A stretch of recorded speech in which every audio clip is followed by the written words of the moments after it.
So yo, what's up guys? Babalik ka Action TV. So yun guys, bali pag-usapan natin ngayon, may bago tayong source na nalaman about kay Dwight Howard.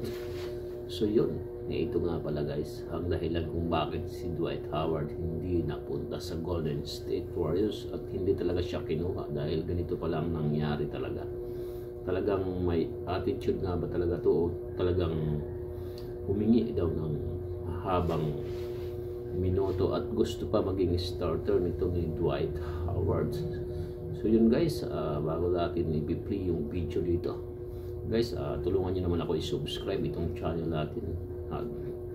Baka sakali naman matulungan nyo ako sa ganitong paraan, i-subscribe naman nyo yung channel ko. So yun, maraming salamat. So yun guys, bali ba panoorin natin dito at bibigyan natin ng reaction ang makapanood natin ito about kay Dwight Howard dahil ganito kaya pala siya natanggal sa Lakers at umalis dahil ganito ang demand niya. So guys, panoorin natin. Let's go. Dwight Howard ay isang trending topic ngayon mga kaibigan matapos sa kumalat ang balita na patungo na nga daw ito sa Golden State Warriors. Ngunit sa uli ay nilabas nga ni Shams ang balita na matapos ang workouts at pakikipag-usap sa front office ng Warriors na pagtanto nga ng multi-time champion franchise na hindi nila kukunin si Dwight Howard at ipapanatili na lamang nilang bakante ang kanilang final roster spot para sa buyout market o kaya naman sa mga two-way contract players sila na gusto nilang i-convert sa actual contract kapag maganda ang pinakita nito sa regular season. Ang tanong ng mga fans ay bakit? Bakit nga ba hindi nabibigyan ang pagkakataon si Dwight Howard kahit na alam naman natin lahat na kung talent ang pag-uusapan ay di hamak na mas magaling pa siya sa ibang mga players na nasa NBA ngayon. Kung mabibigyan nga siya ng 30 minutes per game ay walang duda na kayang-kaya niya pa rin na mag-average ng 15 points and 10 rebounds per game. Tiyak nga na makakatulong pa rin nga siya sa rebounding at sa depensa kontra sa mga top players sa liga ngayon na tulad nila Nikola Jokic, Joel Embiid, Anthony Davis, and Giannis Antetokounmpo.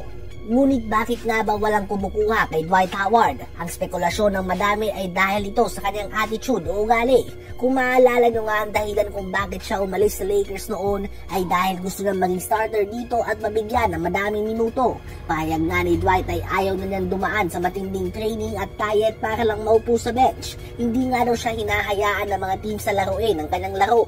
Well, sa statement na ito ay nakikita na natin ang dahilan kung bakit wala siyang team ngayon. Hindi na nga siya yung star player na nakasanayan natin sa kanya noon mga kaibigan. At kapag hindi ka star player, ikaw ay isang role player na dapat handa kung ano man ang role na ibigay sa iyo ng team. Dito nga nahihirapan si Dwight Howard ang tanggapin ng katotohanan na mga center na tulad niya ay old school na sa ngayon at kailangan na lamang sa mga specific situations. Dalawang player na tanggap ang katotohanan na ito ay si DeAndre Jordan at JaVale McGee. Kung iisipin nga ay mas magaling pa dito si Dwight Howard sa ngayon, ngunit sila nga ay tanggap nila ang kanilang role. Kaya naman hanggang ngayon ay parte pa rin sila ng mga championship caliber teams. Hindi nga natin alam kung nag-demand ulit si Dwight Howard ng madaming playing time o mas malaking role.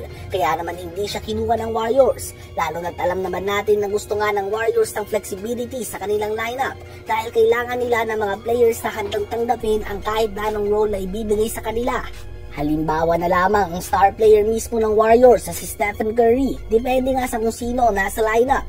Minsan ay hinihingi sa kanya ni Steve Kerr na maging playmaker at minsan naman ay kailangan niyang gumawa ng 30 o 40 points. Well, kung kukunin nga nila si Dwight Howard at magdedeman ito ng malaking playing time, may ipit sila sa sitwasyon dahil ang traditional center nga na tulad niya ay walang flexibility sa posisyon. Center lang nga talaga ito at nasa pinta.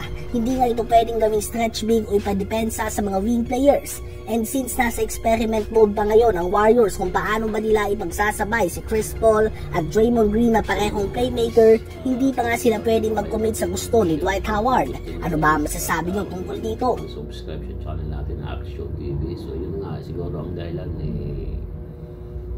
kay Dwight Howard ng mga teams, kaya naman siguro hindi siya managawa. So yun guys, peace out guys.